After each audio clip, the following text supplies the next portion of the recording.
Hey guys, welcome back to my YouTube channel.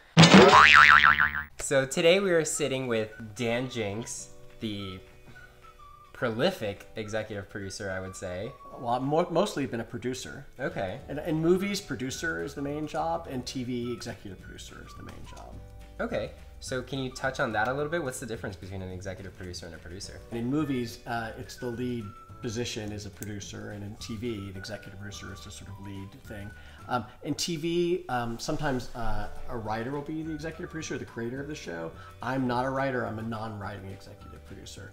But I'm usually the person who is there from the very beginning of a project. I will very often hire the writer or bring a writer an idea, and then we'll develop it together and then sell it. And then if it's a movie, then we bring on the director and the cast, and I'm usually on it from the very beginning to the very end through the whole editing process. And if it's a movie, the whole marketing process and release and the whole thing. That sounds like a handful. How do you handle that just doing it on your own? Well, you're never just on your own. There's usually a studio working with you or a network, and you certainly have partners. But I love that. I don't ever mind the pressure of that. I think it's very exciting, and there's a lot of decisions to be made, and I understand how to make decisions, and I also know how to listen to other people around me, and I'm always a believer that best idea wins out. I don't care if it comes from the production assistant, the cleaning person. If a good idea is a good idea. It's a collaborative process. Absolutely. The way you're making it sounds like it's mainly the business end of making movies. No, that actually is not. I'm much more of a creative person than a business person. Okay. Everything starts with an idea or with a writer with a script, and I'm specifically a creative producer. So I know how to read a budget. I understand how to work with budgets. That makes one of us. But I have no idea I couldn't write up a budget. I couldn't do a proper budget. I always hire a line producer to do that. And that's a very specific skill, being a line producer. You've produced, some monumental films, from Big Fish, Milk, which had a huge social impact, and of course, your Academy Award winner, American Beauty. Is there a specific project that you're especially fond of, or one that kind of jumps out and is that's the one that I'm going to remember for the rest of my life? Well, I've been very fortunate that I've been part of a few things that I'm really, really proud of. It's hard for me to imagine beating the experience of American Beauty. It was the first movie. Yeah, it was an amazing movie. Well, thank you for saying that. It was the first movie that I produced on my own. With me and my producing partner, we had our own company. It was the first movie with our own company. It was a movie that was very hard to get made. There were a lot of people who just didn't believe that it was going to do any kind of business at all. And it was a very hard movie to make. We were constantly having financial issues. The studio believed in it, but they believed in it at a very, very low budget, and it kept costing. It was still made for a bargain price for a studio, but a lot more money than certain people there wanted to spend on it. It was a movie that people thought, that the naysayers thought was going to be a very niche sort of art house movie.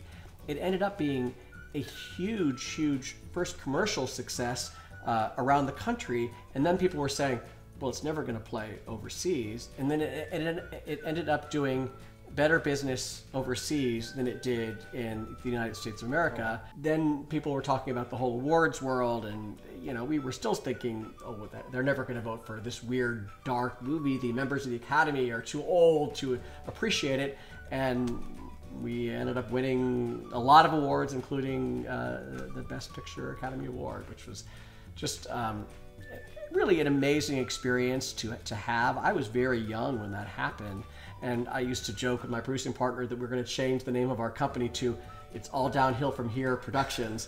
Fortunately, we've made a number of other things very successful. We're very, very proud of, but that I always will appreciate, and I feel very grateful that to have had the American Beauty experience. That I'm very proud of what I did on the movie, but it all starts with a script, and Alan Ball wrote, to this day, the best script I've ever read, and to get a hold of a piece of material like that, I felt very, very fortunate. I felt like a lot of my job was protecting Alan Ball's script because it was such a fantastic script. Was a part of you kind of like, I mean, if I were in your shoes, I would have to fight every like inch of my body to go back and be like, I told you so. Like, was there a little part of you that was kind of like, well, I will tell you, there was a guy who worked at the studio who had a lot to do with our budget. I'm assuming he's never going to see this, so I'll tell the story. And if he I'm sees sending it straight to him. I have his email. I don't even know who you're talking about. He was the person who gave us the hardest time. He was so hard to work with that we waited for the movie to be completely done, way before anybody ever saw it. And I went in and said to him, I said, now that we're done shooting, I have to say something. I hope you don't ever treat any filmmaker the way you treated us during this movie, because he was such a kind of jerk about everything. He even said to us while we were shooting the movie, he goes, look, I don't know who's going to see this movie. He goes, I don't think my wife would see this movie. How could you say that to people who are like in the middle of shooting something? Yeah. And our first big, many months later, our first big awards night was the Golden Globe Awards.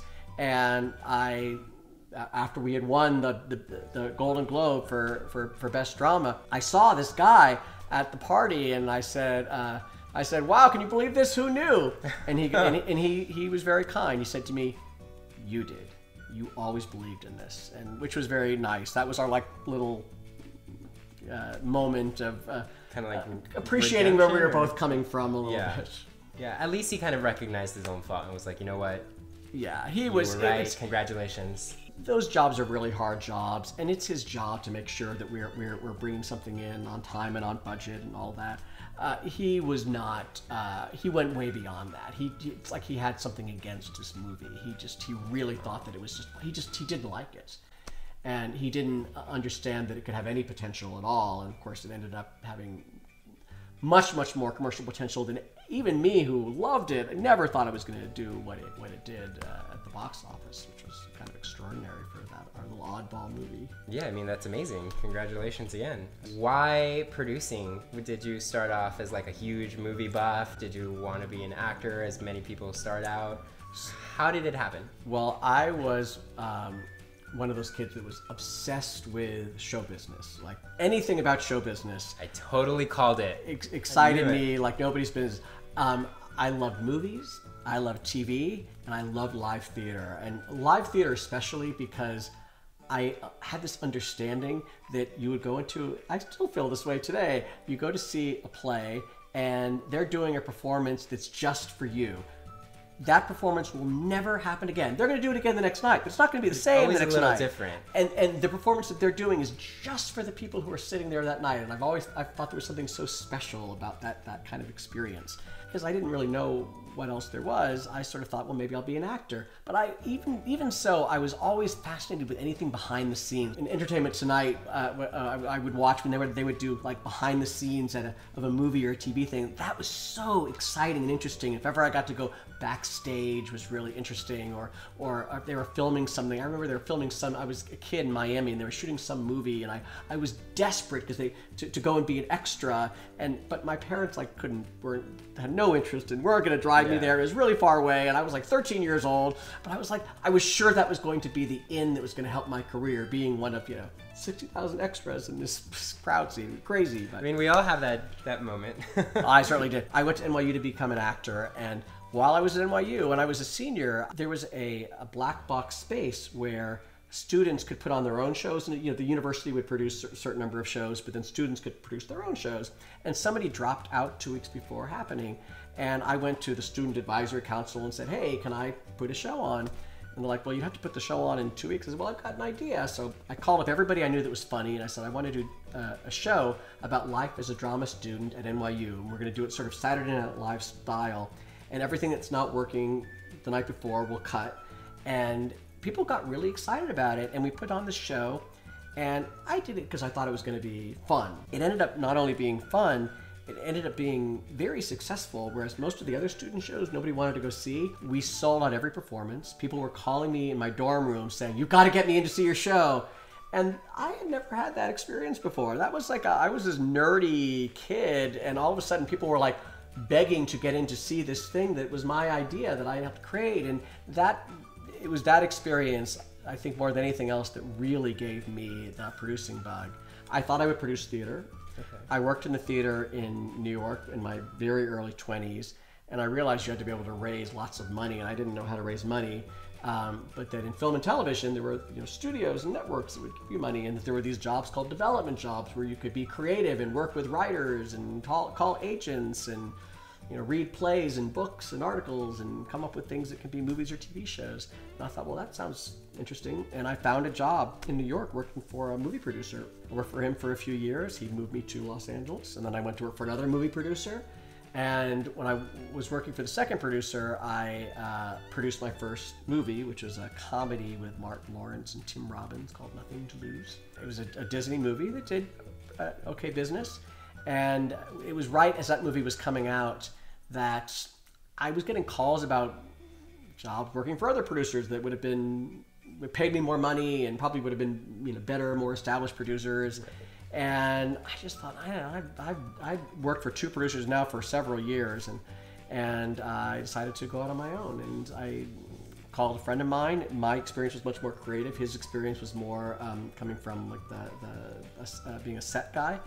And we decided to start our own company. And then 3 months in, I found the screenplay of American Beauty, and that gave us a career. The rest is history. So this is my favorite part of the interview, where anytime I interview someone in the industry, I ask what they're working on next, and they say, I can't tell you.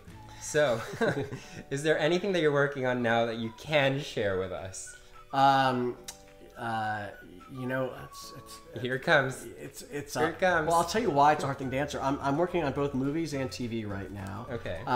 Most of my TV things, I'm going to find out in the next month if they're going to go to pilot or not. So I always feel really silly about talking about things because they're not real if they don't go to pilot.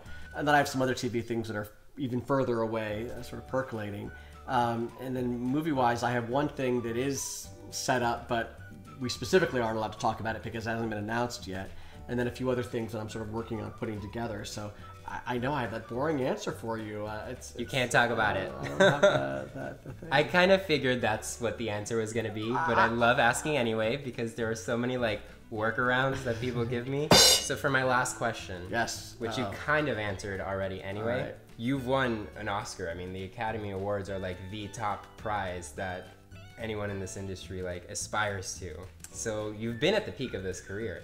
What's next? What personal goals would you set for yourself to keep going? Because I feel like I'd be I'm an Oscar winner. The Oscar happened at a very young age, and I was just starting my own company.